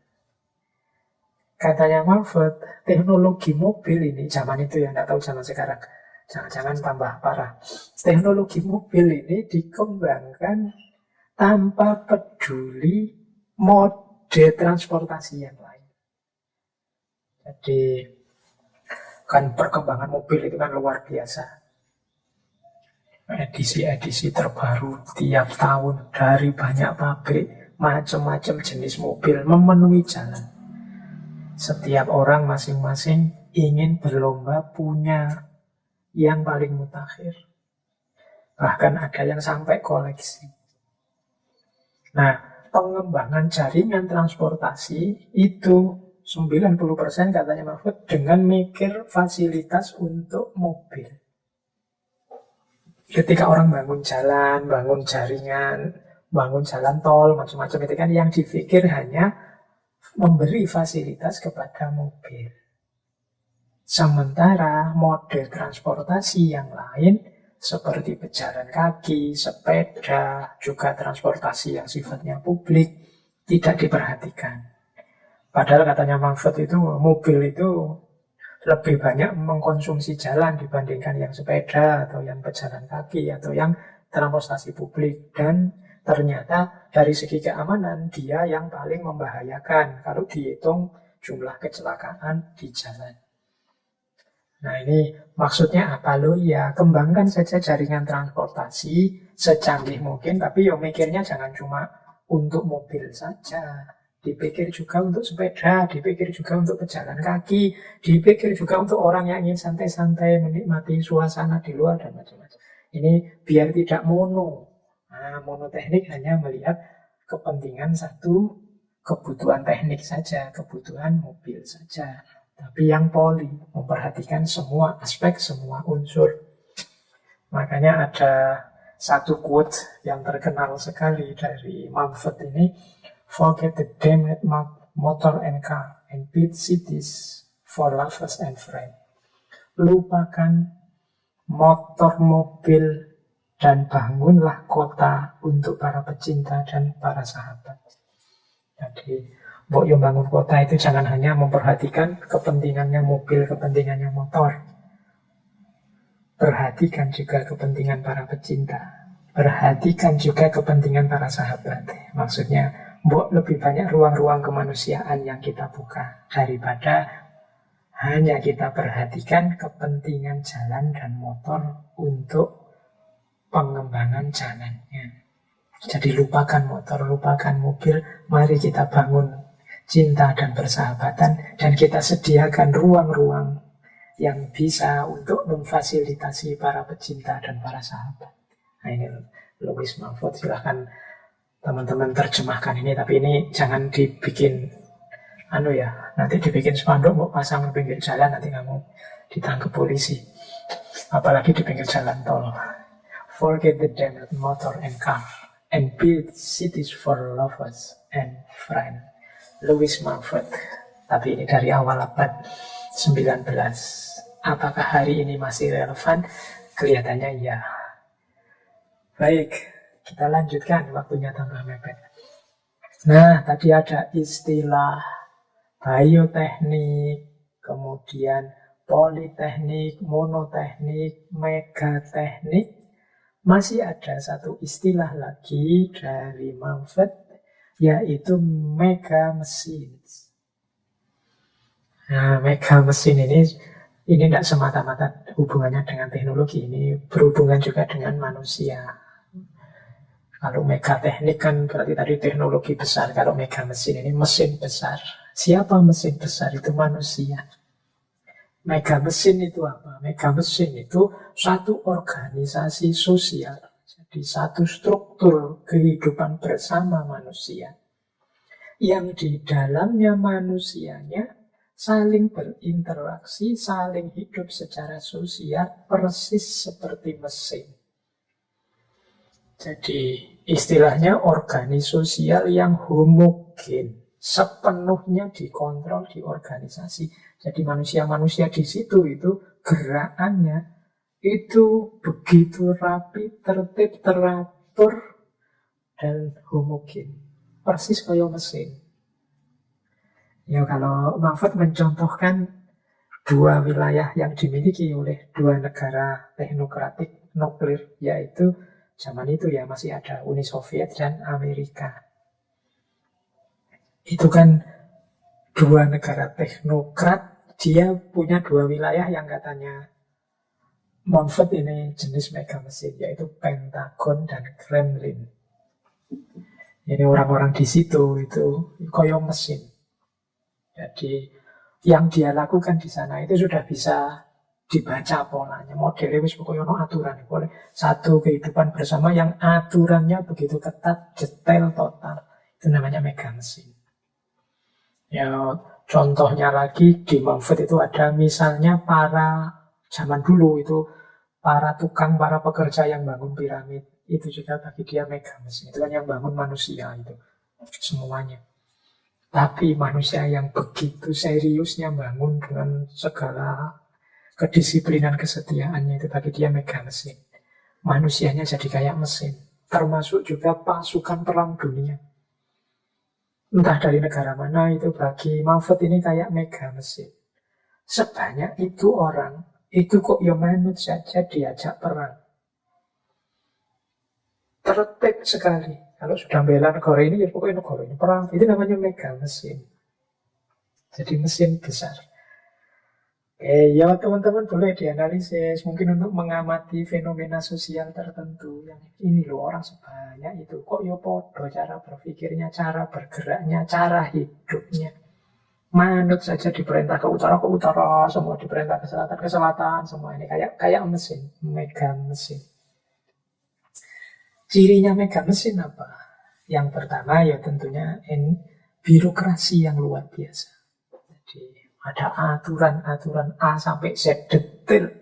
Kalau mau ini, lakukan ini dulu, baru nanti muncul ini. Kalau ini sudah muncul, lakukan ini. Setelah itu ini, baru hasilnya kelihatan. Nah, itu sampai detail begitu cara ngatur apa-apanya. Itu namanya birokrasi yang luar biasa. Yang sangat besar, sangat detail. Nah, itu biasanya kalau ada lembaga atau kehidupan sosial yang mengatur sampai detail hal paling kecil. Ini boleh, ini setengah boleh. Kalau ini tidak boleh. Kalau itu silahkan boleh ya, boleh tidak. Kalau ini betul apa saja ada. Itu namanya mega mesin. Ciri pertama itu. Ciri kedua mega mesin adalah human which act as servo unit. Jadi manusia yang tugasnya atau yang dia lakukan hanya melayani. Servo unit. Kayak server. Jadi ya mudahnya anggap aja kayak wayang gitu ya, diatur dan manut aturan birokrasi tadi. Jadi rapi, total, tertib, semuanya siap melayani yang mengatur. Nah, ini namanya mega mesin. Ciri ketiga, no ethical involvement. Tidak melibatkan etik. Ya etik ini kan dimensi baik buruk, dimensi rasa, dimensi kesopanan. Jadi ini sudah tidak masuk hitungan. Karena yang ada adalah kepatuhan total. Jadi no ethical involvement, manusia sebagai servo unit dan birokrasi total. Ini mega mesin. Boleh nanti kalian mungkin yang nulis skripsi atau tesis pakai teori mega mesinnya Lewis Mumford ini. Misalnya tentang kampus kah, tentang sekolahan kah, tentang apa kayak seperti mesin besar. Jadi isinya sebenarnya manusia, tapi kinerjanya seperti mesin. Ya saya tidak bilang ini baik apa buruk, tapi rasakan sendiri. Paling tidak di titik manusia dan kemanusiaan yang punya kebebasan, yang punya pertanggungjawaban masing-masing atas hidupnya secara individu, di situ mungkin ada yang perlu dikritisi dengan mesin besar yang namanya mega mesin ini. Jadi, ini bisa didiskusikan panjang lebar, tapi paling tidak sekarang teman-teman kenal ada satu fenomena namanya mega mesin. Isinya manusia, tapi kerjanya, kinerjanya seperti mesin. Cirinya penuh birokrasi, kemudian manusia yang isinya hanya patuh dan manut saja. Dan yang ketiga, ciri selanjutnya adalah tidak melibatkan rasa, tidak melibatkan etik. Oke, kita lanjutkan lagi. Nah,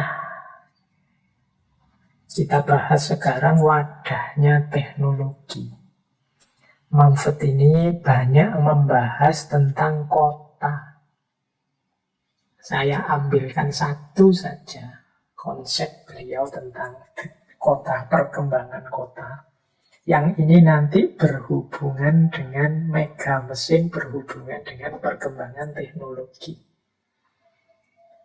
Kalau teknologi tidak ditata, kalau mega mesin tidak segera dimanusiakan, maka perkembangan kota itu bisa diramal nanti progresnya. Jadi Mumford ini dalam buku The Culture of Cities punya teori tentang perkembangan kota. Jadi kota itu, mengapa kok tidak desa ya? Karena bagi Mumford terjadinya inovasi-inovasi, terjadinya perkembangan modern dalam peradaban manusia itu pusatnya di kota-kota. Berarti termasuk problem-problem yang kita bahas tadi, problem mega mesin, problem bioteknik, problem politeknik, monoteknik, problem megateknik, dan lain sebagainya yang di atas tadi ya, berpusatnya dalam kehidupan masyarakat kota. Nah, kota itu mengalami evolusi dalam perkembangannya. Kalau versinya Lewis Mumford. Jadi yang pertama, ekopolis. Ekopolis itu kota yang baru pertama kali berdiri. Istilahnya mungkin menarik ya, ekopolis. Berarti masih peduli, masih care dengan lingkungan sekelilingnya. Masih alami, masih murni.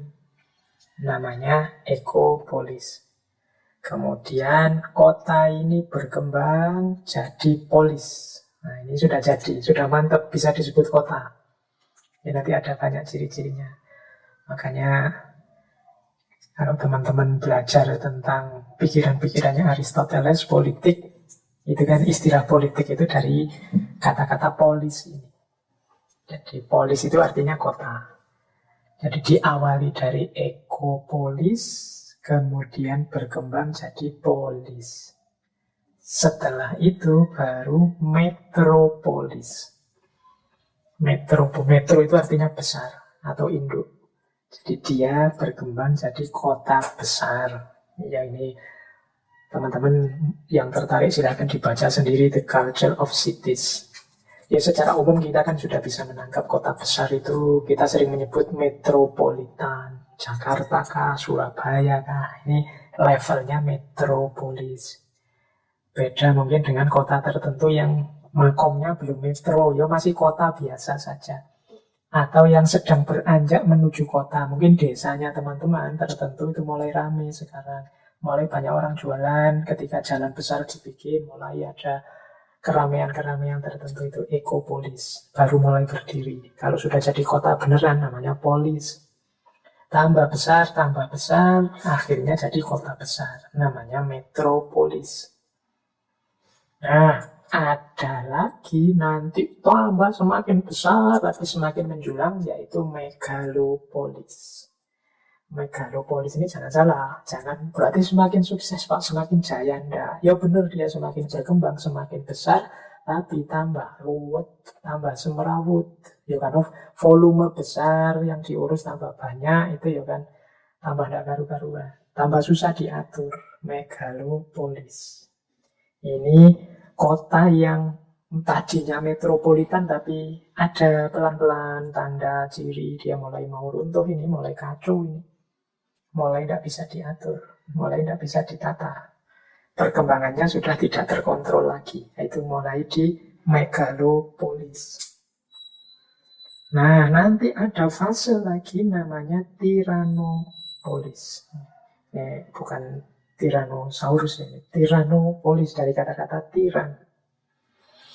Ini indikasinya sama, kelanjutan dari megalopolis. Biasanya nanti muncul tokoh, muncul sosok yang tiran, otoriter, kejam.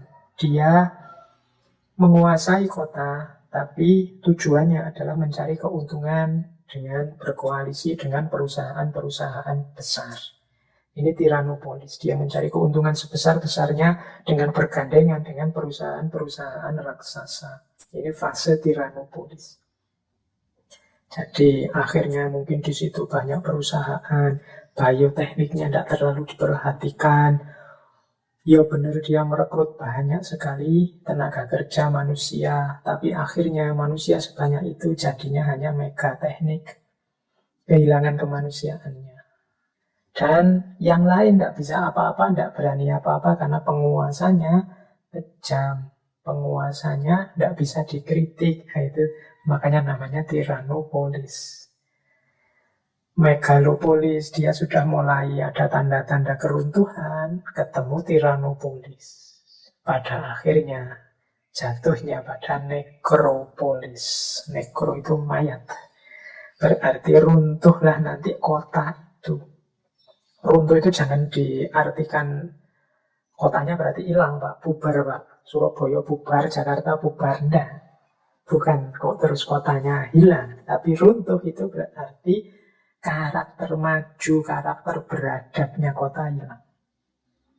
Jadi kota itu kayak hanya kumpulan kampung-kampung, kumpulan desa-desa yang tidak karu-karuan, kacau, acak-acakan, semrawut, semuanya sakarepe dhewe.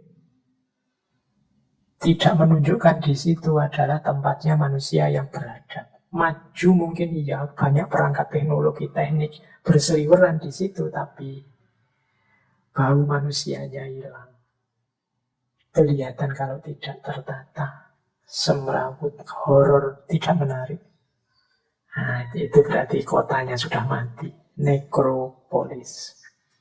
Jadi berarti kalau kita gandeng dengan perkembangan teknologi tadi, hati-hati pengembangan teknologi yang tidak memperhatikan sisi kemanusiaan dan juga sumber daya alam, bisa-bisa kita dari puncak metropolis susut jadi megalopolis, kemudian ditambah keserakahan tiranopolis, kota kita akan jadi nekropolis. Kota yang tidak lagi menunjukkan di situ tempatnya manusia yang berperadaban maju. Ya, ini mungkin jadi bahan diskusi yang menarik untuk teman-teman yang ingin memperdalam pandangan tentang kota. Lewis Mumford punya beberapa tulisan karya buku tersendiri membahas ini. Ya paling tidak sedikit-sedikit sekarang ngerti ada istilah-istilah ini. Jadi bahan penjelajahan lebih lanjut. Nah, akhirnya apa sih sebenarnya maunya Mumford ini? Kata Mumford, kita harusnya menuju pada yang namanya dynamics equilibrium. Jadi dynamic itu ya dinamika, equilibrium itu keseimbangan. Jadi, ayo kita kembalikan keseimbangan kehidupan di muka bumi ini. Bukan berarti manusia tidak boleh mengembangkan teknologi, tapi berteknologilah secara bijaksana. Kalau dalam teorinya Manfred, perhatikan equilibrium dalam 3 hal. Yang pertama, equilibrium in the environment. Jadi, keseimbangan dalam lingkungan. Keseimbangan antara manusia dan alam. Perhatikan sustainable energy dan juga industrial ecology. Di manusia, mbok yo aja sewenang-wenang. Jangan mikir kepentingan kebutuhannya saja. Jadi, buat relasi yang seimbang. Relasi yang seimbang itu kan berarti bukan relasi yang menjajah, bukan relasi yang mengeksploitasi kita saja, tidak melihat hal-hal lain. Perhatikan sustainable energy. Jadi perhatikan kelangsungan energinya. Jangan sampai kita, karena ketamaan kita hisap habis-habisan lingkungan, situasi, sumber daya di sekeliling kita. Akhirnya habis, dan setelah itu kita semua bunuh diri, kita semua hancur. Yang kedua, equilibrium in industry and agriculture. Keseimbangan dalam industri dan juga agriculture. Pertanian, pemeliharaan, perlindungan terhadap alam lingkungan sekeliling kita. Dan juga perhatikan juga masyarakat urban, masyarakat kota. Katanya Manfred juga perhatikan migrasi. Migrasi itu perpindahan penduduk dari kota, dari desa menuju kota. Kan banyak orang-orang itu menganggap pusatnya peradaban itu ya kota. Nyari uang di kota lebih gampang, menghasilkan sesuatu di kota lebih mudah, mengembangkan teknologi di kota fasilitasnya lengkap. Tidak salah, tapi kalau semua ke sana pasti terjadi ketidakseimbangan. Perhatikan juga tadi aspek-aspek yang mungkin menghancurkan masyarakat kota. Jadi 2 ranah harus diperhatikan, industri dan agriculture. Jangan lupa tadi ancaman kapitalisme yang tidak sehat. Dan yang ketiga, equilibrium in population. Keseimbangan populasi harus dikontrol juga. Populasi manusia diatur, ditata. Biar tidak semena-mena, biar tidak mentang-mentang manusia punya kekayaan, misalnya sebanyak-banyaknya anak, atau yang mentang-mentang ingin nyaman sendiri, kita tidak usah punya anak saja, harus kita habiskan, kita nikmati sendiri saja, dan lain sebagainya. Pokoknya harus dikontrol. Problem besar dunia hari ini, kontrol populasi dalam arti jumlah manusia ini kan semakin bertambah. Teknologi kesehatan berkembang luar biasa, sehingga rata-rata harapan hidup semakin meningkat. Jadi yang tua tidak berangkat-berangkat, yang muda-muda, yang bayi-bayi nambah terus. Wah, populasinya nambah, bebannya bumi tambah berat. Ini analisisnya Manfred ya, dari awal abad 19 ada situasi ini. Alatnya katanya Manfred 3 untuk mencapai keseimbangan ini, yaitu social intelligence, social energy, dan social goodwill. Kecerdasan sosial, energi sosial, dan kehendak baik secara sosial, kebijakan sosial. Tadi ada istilah wishes, keinginan bersama, itu social goodwill. Tidak mungkin yang baik-baik untuk mengatasi problem teknologi tadi kita pasrahkan pada pemerintah saja, atau apalagi dipasrahkan terserah rakyatnya saja. Harus bareng-bareng, kita ini hidup bareng. Social goodwill, sosial energi juga semangat bersama, dan social intelligence. Kemampuan kita, kapasitas intelektual kita bareng-bareng kita fokuskan, kita daya gunakan untuk menuju dynamic equilibrium. Jadi inilah yang diinginkan oleh Manfred. Baik teman-teman, semoga sudah bisa ditangkap ya misinya Louis Manfred dengan teknik and civilization. Sebenarnya saya membawa beberapa quotes tidak saya baca ya, quotes-quotes ini tidak saya uraikan maksudnya. Saya baca sekilas saja. Saya baca sekilas saja. Beberapa mungkin agak berbeda dengan yang kita bahas di atas. Kalau ini quote, potongan-potongan dari buku beliau yang di luar tema utama. Ada hubungannya memang dengan kehidupan manusia. Ini sebenarnya untuk menarik agar manusia jangan lupa kemanusiaannya meskipun mereka canggihnya luar biasa dengan teknologinya. Coba perhatikan quotes dari beliau ini misalnya.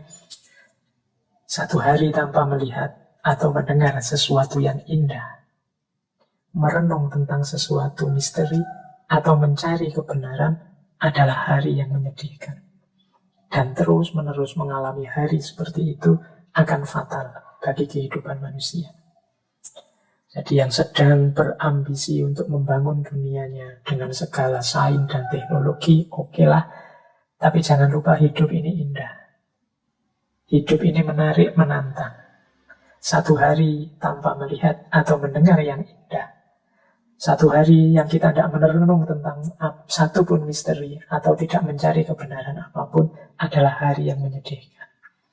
Terus menerus seperti itu akan fatal bagi kemanusiaan. Jadi hidup ini indah, mari kita cari yang indah-indah. Kita kejar yang misteri yang juga indah. Kita cari kebenaran yang juga indah.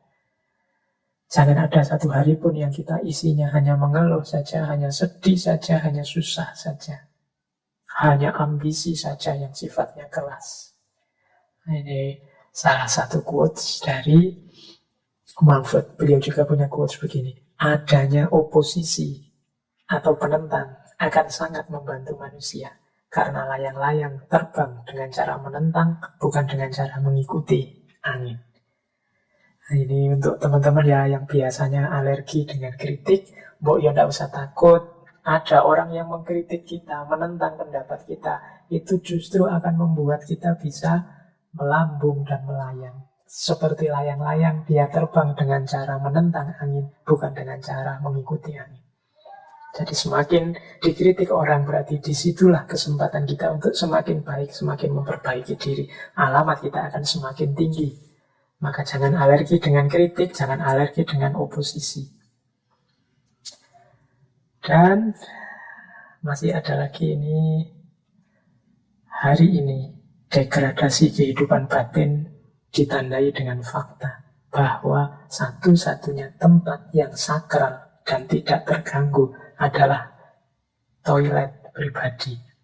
Ini kalimatnya mungkin guyon, tapi menurut Mumford, manusia hari ini terlalu ambisius, terlalu tadi ya banyak istilah-istilah faktual, praktikal, macam-macam, sehingga wilayah-wilayah sakral tergerus. Semuanya dibabat dengan sains dan teknologi. Sampai tidak ada lagi wilayah sakral kecuali toilet pribadi. Hanya di toilet pribadi kita bebas ngapain saja. Di luar itu kita diintervensi macam-macam oleh manusia yang lain. Nah ini silahkan dianalisis. Quotes-quotesnya ini mungkin cocok, mungkin tidak. Tapi ini yang saya sebut tadi ya, bagian-bagian sisipan dari tulisan-tulisan beliau yang menarik. Oke teman-teman, saya kira itu ya. Mungkin waktunya sudah kelewatan ini. Minggu depan kita lanjutkan lagi obrolan kita tentang teknologi. Kurang lebihnya mohon maaf. Wallahul muwaffiq, wallahu a'lam bishawab. Wassalamualaikum warahmatullahi wabarakatuh.